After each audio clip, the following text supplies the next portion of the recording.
Okay, for you today on the cooking program, we have a zesty chicken salad.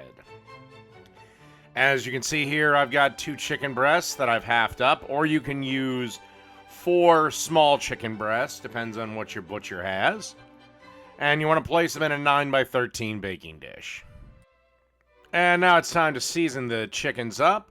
I start off with a generous dusting of Lowry's seasoning salt. Don't worry too much about if you over-season them or not, because remember, these are going to get chopped up and mixed around in a salad anyway. Then I decided to sprinkle them with a little bit of lemon pepper. Add a little dusting of thyme. And then you want to sprinkle on a little bit of oregano. And that's it. Pop these into a preheated 300-degree oven and bake until they're done.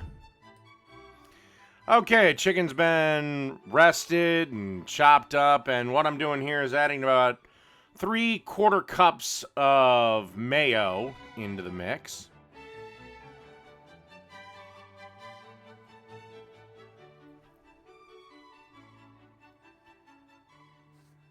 Gonna want to add about 3 tablespoons of lemon juice. 3/4 of a cup of chopped dill pickle, and it might have gotten lost, but you want to chop up a shallot and add that into it too. Salt and pepper to taste, and around 2 tablespoons each of, if they're fresh, I take that back. If they're fresh, 2 tablespoons. If they're dried, 1 tablespoon of tarragon and parsley.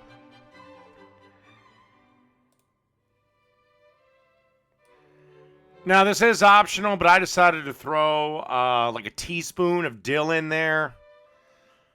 I know, we got the dill pickle.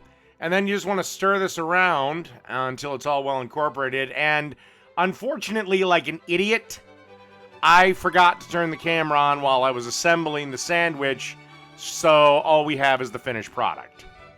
But basically, you want to toast up a Kaiser roll and get yourself a slice of cheddar cheese. And that's basically what you're looking for. So, zesty chicken salad. Done.